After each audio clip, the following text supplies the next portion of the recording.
Camera bodies come and go, but lenses stay with you and hold their value a lot longer. Last year, I bought the X Pro 1 and reviewed it on this channel. I wanted to be able to judge the camera fairly, so my first lens was the same Fujifilm 23mm f2 lens that I was already accustomed to with all my X100 cameras. However, I wanted to try different things and to practice my learn by doing motto, so I decided to get a used Fujifilm 35mm f2 lens last November. And after using it as my main lens for about 3 months, I have a lot to say about it.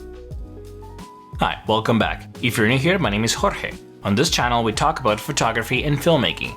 We merge creativity and productivity to live a fulfilling life. Let's set the ground rules. This lens is not exactly new, and it's not the only 35mm option for Fujifilm cameras. There's lots of video reviews, articles, and options as well. I want to make a useful video for people out there, so I will mention some specs and talk about the lens itself, but this video is mainly about my experiences with the lens, the change in the focal length, and how does it feel to use. Balancing the specs and the experiences will hopefully allow us to turn a regular review into a more meaningful conversation about the craft, the lens, and my experiences with it as well. Let's get started. Let's start with the basics. This is a 35mm APS-C lens, a 53mm equivalent in full frame, so not a true 50mm. Fujifilm has announced a brand new true 50mm lens, and it seems great and all, but more on that later. The minimal focus distance is around 35 centimeters, usable for close-ups and product photography, but that comes at a cost. A little bit of softness even at higher f-stops, but only while shooting at the minimum focusing distance. The bokeh has this sort of circular pattern from the center of the frame. There's nothing wrong with it, it's just an observation of the aesthetic elements, and honestly I don't really care about this sort of thing, but regardless, now you know. It comes with this plastic lens hood which has to be screwed to the front of the lens, and then you have to screw a filter to the actual hood if you want to use filters. I don't necessarily like it, and I would rather get a third-party lens hood, but if you do own the 23mm lens as well, then you can use that lens hood on this lens. The lens is pretty sharp. It has a great contrast ratio and the focusing speed is fairly quickly, at least compared to the f1.4 version. And this is especially useful when you're using this lens with older cameras as I do. The X Pro 1, XE1, XT1 definitely benefits from all the Fujinon f2 lenses and their focusing speed. However, I did have some issues with focusing on very specific situations, more on that later.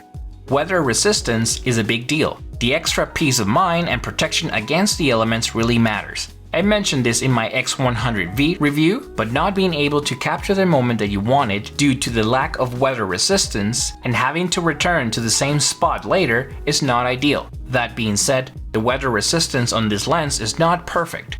More on that later. It's very straightforward when you're using the electronic viewfinder, but even when you're shooting with the optical viewfinder, the lens is so small that it does not get in the way. Even with the hood on, it's not obstructing your field of view. You'll hear everyone say how small and lightweight this lens is, and that matters. When you're walking this much every day, exploring a new city or a new country, you don't want heavy, bulky equipment. You don't want a camera bag full of lenses. You want a small and lightweight kit that feels like an extension of yourself, and this lens succeeds at that. Overall, it's fairly small and light, and I think that's the main reason why the Fujinon or Fujicron lenses are so popular. A reasonable balance between quality, portability, and price, and I highly recommend it.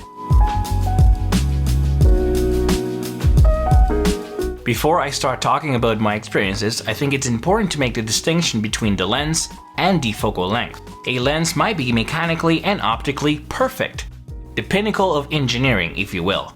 That does not mean that you will be compatible with the focal length. Keep that in mind. In my case, I've been using the X100 series for years, so 23mm or 35mm equivalent in full frame is second nature to me. All I'm trying to say is that it took a while to get used to it. It's not something you can use for a day or two and then you magically understand everything that the lens has to offer, or more specifically, how you can see the world differently with this lens. I highly recommend that you watch my street photography philosophy video, which explains my approach to gear, lenses, my shooting style, and perspective, linked in the description down below. Okay, now we can get to the good part. At first, the ride was very bumpy, but towards the end, it was very rewarding, and the lens was a real joy to use. However, the first impressions were not great. All my first couple images are completely out of focus and the composition is all over the place. Not necessarily lens fault, it took a while to get used to it. The weather resistance is a great thing to have in a lens, but it mainly applies to light rain or dust. It doesn't really apply to extreme cold temperatures, and that is one of the issues that I had with this lens. Some of these images were taken in December, with temperatures of minus 32 degrees Celsius. I kept missing focus over and over again, to the point where I thought that I was doing something wrong. Is this lens broken? Or is my AFL button working properly? But it seemed like it was the extreme cold that was affecting the performance of the lens. And to be completely fair, Fujifilm says that the lens works up to minus 10 degrees Celsius. So this whole thing was entirely on me. I'm not going to blame the lens or anything like that.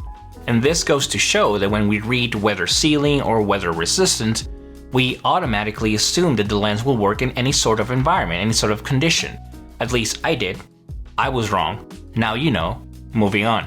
In normal situations, the lens is fairly snappy and quick to focus, even with older cameras like the X Pro 1. In fact, I would suggest you get Fujinons or Fujicrons with older cameras to take advantage of the focusing speeds. It was also difficult to try to capture moments in general because of the current state of the world. Everywhere you look, you see this. The emptiness is very noticeable, at least for people that try to showcase the balance between character and environment like me. I wanted to capture a person right here. I even waited for about 35 minutes, but nothing happened. Or a person right here. I also waited for this one as well, but nothing happened. And this is in downtown, by the way. I took this photo in the summer of 2020 for my X100V review, and I took this photo in 2022 for this review right here. And honestly, not a lot has changed since then, but moving on. The absence of people is a stark reminder that things are not necessarily great out there. And although that has nothing to do with the lens itself, it does slow down my process significantly because iterations is what drives the learning curve. If you're unsure of what I mean by learning curve, then I recommend you check out my 10,000 iterations video. That explains it well. Link in the description down below. Moving on. Composition and framing are different with this lens. A tighter focal length creates separation between you and your subjects. It allows you to feel safe, but at the same time sort of detached from what's going on around you. And I cannot say this is a good thing or a bad thing. It really depends on your street photography style and your preferences. How comfortable you are with people, getting close to subjects, getting noticed by them, confrontation, things like that. But it is very noticeable in my opinion. But once you get back into the rhythm and you understand the focal length, this lens is a joy to use. However, this is not the only 35mm option for Fujifilm cameras. At the moment, there are 4 Fujifilm 35mm-ish options available. The XC35mm f2, the XF 35mm f2, the XF 35mm f1.4, and now the 33mm f1.4, which is the only lens that is actually 50mm. But this is the one that I would recommend people to start with, because like I mentioned before in previous videos, I like to have control over my settings. I like knobs and dials, and this lens has a physical aperture ring that you can control manually. And because of that aperture ring, I cannot recommend the XC f2. The f1.4 version is slower than the f2, and with older cameras like the X Pro 1, even slower, so I cannot recommend that one either. The new 33mm f1.4 lens looks really interesting and it's something that I would like to try in the future, but I make do with what I can, and this is what I can afford. If your budget allows it, consider it. If not, I recommend the f2 version, especially when you pick it up used as I did, and you can save a little bit of cash that way. I have made a video talking about why I only buy used equipment, link in the description down below. The initial idea was very simple. I wanted to try a new lens, learn something new, and advance my craft. And for that, We need to be able to put in the work, actually do the thing, and not be afraid to fail in public. And like I mentioned earlier, the ride was really bumpy at first, but very rewarding towards the end, and I really enjoyed the lens and I recommend it as well. This lens might be great for people that want to do street photography but want a bit of separation between them and their subject, a little bit of safety. Or people that want to do mixed photography, let's say street photography and portraits, or portraits and product photography, and you want a well-rounded lens that can do most of it well. Or for people that are mindful about their spending or have a tight budget, then I think this is the 35mm lens to get. Not the main lens in general, but the 35mm lens to get. And if you would like to see a video comparing the 23mm versus the 35mm lens, then let me know. Share it in the comments down below. So that is my experience with the Fujinon 35mm f2 lens.